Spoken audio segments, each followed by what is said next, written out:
अगर आपने अचार खाना हुआ कमेंट सेक्शन पे अपनी राय ज़रूर दीजिएगा। गोभी के अचार की वीडियो पार्ट 2 में मैं हूँ आपका अपना दोस्त और होस्ट कामरान अहमद। जैसा कि आपने पिछली वीडियो में देखा है कि हमने वीडियो पार्ट 1 में गोभी का अचार डालने का सोचा है और उसके लिए हमने परचेजिंग भी किया सब्ज़ी, जिसमें गोभी है, शलगम है और सरसों का ऑयल है और गाजरें हैं। अभी हम आपको बताएंगे कि जब आप बाज़ार से ये चीज़ें सारी लेके आ जाते हैं उसके बाद आपने ये अचार डालना कैसे है, उसका प्रोसेस क्या होना है। स्टेप बाय स्टेप मैं चीज़ें निकालता हूँ। हमने पिछली वीडियो में आपको दिखाया था कि जो ऑयल है वो बिल्कुल जेन्युइन किस्म का ऑयल होता है, ये आप देख सकते हैं। इस ऑयल को हमने 24 घंटे के लिए रख देना है। जो भी इसमें आती है गंद वगैरह होता है वो सारा नीचे बैठ जाएगा। कल तक ये ऑयल सारे का सारा साफ़ हो जाएगा। इसको हमने एक साइड पे रख दिया। फिर उसके बाद हमने जो लेके आए थे जी गाजरें, साथ में टमाटर भी लेके आए थे। गाजरें हमने निकालनी है। निकालने के बाद उनको देखते हैं क्या होता है, क्या प्रोसेस है। मुझे तो इतना पता कोई भी नहीं है, लेकिन आपके लिए मैं सारा ये सीखने की भरपूर कोशिश करूँगा।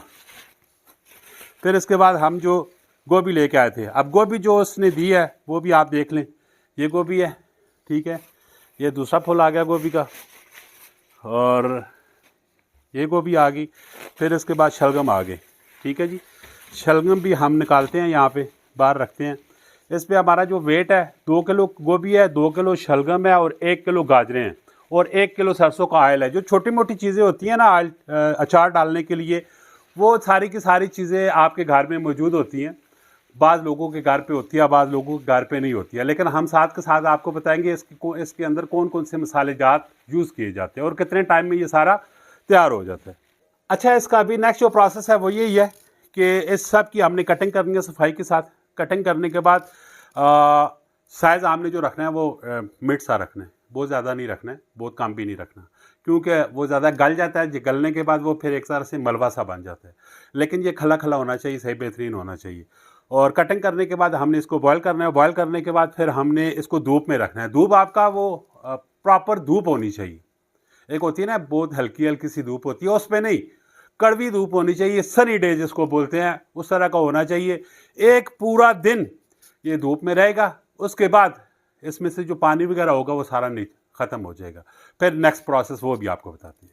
अच्छा, जो खामद होता है वो बीवी की ज़िंदगी को जन्नत बना देता है।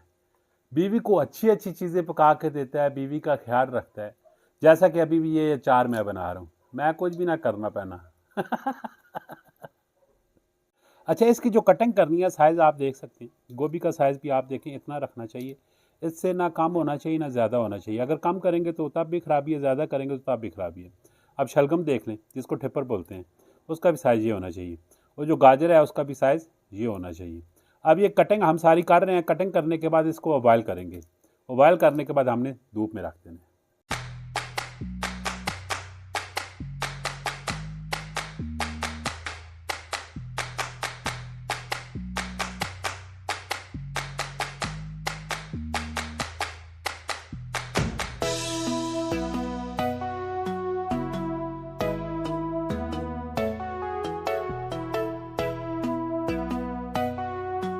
अच्छा, जब पानी रेडी हो जाए, गर्म हो जाए, फिर उसके बाद जो सबसे पहले जो आपने डालनी है वो गाजरें डालनी है।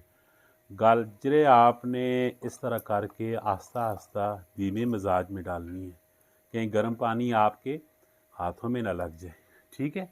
गाजरें डालने के बाद फिर थोड़ी देर आपने इंतज़ार करना है कि गाजरें थोड़ी पक जाएं।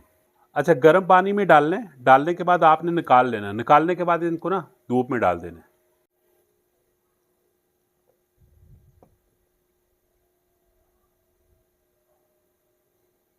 अच्छा, फिर इसी तरह थोड़ी थोड़ी करके आपने इसी गर्म पानी में ना गोभी डालनी है। गोभी डाल गई, तकरीबन 1 से 2 मिनट के बाद आपने गोभी को भी निकाल लेना है। अच्छा, गोभी के बाद इसी तरह आपने शलजम भी डाल देने हैं। इनको भी थोड़ी देर डालने के बाद गोभी तो हमने निकाल ली है। अब गोभी को भी इसी तरह हमने धूप में रख लेना है। जो कि आज धूप भी जो है ना वो बेहतरीन किस्म की है, यानी कि सनी डे है, तो इसलिए हमने गोभी को भी धूप में रख लिया। अच्छा, इसी तरह जी शलजम भी हमने तैयार कर लिए हैं। शलजम को भी हमने धूप पे रख लिया और फिर उसके बाद इसका अभी जो नेक्स्ट प्रोसेस है वो यही है कि ये सारा दिन इसी तरह धूप में रहेंगे। धूप में रहने के बाद शाम तक ये खुश्क हो जाएंगे। अगर ऑयल हमारा ठीक हो गया, साफ़ हो गया, तो हम रात ही को इसको डाल देंगे। अगर ऑयल ना ठीक हुआ और फिर कल सुबह हम इसको डालेंगे। अच्छा जी, सबसे पहले तो हमने सब्ज़ी को धूप पे रखा। धूप में रखने के बाद ये सब्ज़ी सारी की सारी आप देख सकते हैं खुश्क हो चुकी है। उसके साथ ही हमने सारे मसाले इस पे रख दिए हैं। सबसे पहले हमारा पिंक सॉल्ट आ गया, फिर हमारा सौंफ आ गए, और फिर हमारी लाल मिर्च आ गई है। ये 2 तरह की लाल मिर्च है, ठीक है। और फिर ये हमारे मेथरे आ गए हैं, और ये हमारी कलवंजी आ गई है, और इसके साथ ही हमारा ये हल्दी आ गई है।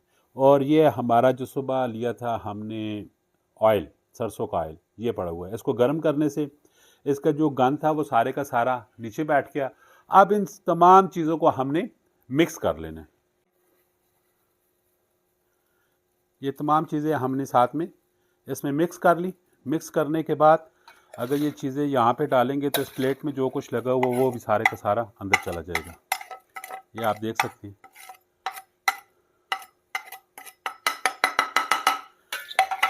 और मिक्स करके इसको थोड़ी देर छोड़ेंगे, और तेल जो है हमारा अभी गर्म है, तेल भी थोड़ी देर तक ठंडा हो जाएगा।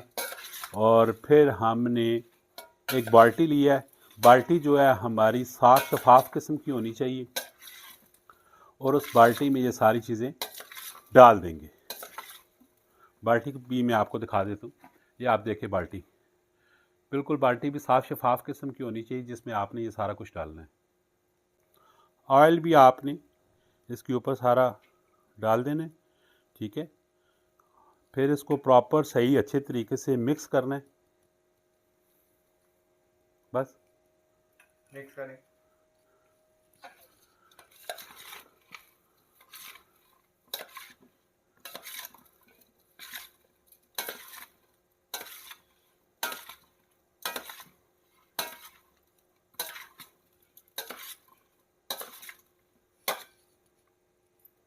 अच्छा, ये सारा इस तरह मिक्स करने के बाद ना हमने जब बाल्टी में इसको डाल देना है, तकरीबन 4 से 5 दिन तक ये इस बाल्टी में रहेगा।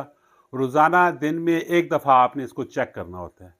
फिर इसी तरह इस बाल्टी में जब ये पड़ा रहेगा और गल जाएगा, आपका अचार तैयार हो जाता है। जब तैयार होगा उस टाइम भी हम आपको प्रॉपर वीडियो बना के बताएंगे भी, और उसका टेस्ट भी करवाएंगे। अगर आपने अचार खाना हुआ, कमेंट सेक्शन पे अपनी राय ज़रूर दीजिएगा, हमारे साथ रब्ता कीजिएगा।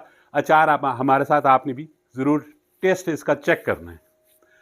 हमारी वीडियो को देखते रहिएगा, और जाते जाते हमारे चैनल को सब्सक्राइब करें और फेसबुक पेज को फॉलो करें। अपना बहुत सारा ख्याल रखिएगा। मिलते हैं नेक्स्ट वीडियो में। फ़ी अमानिल्लाह।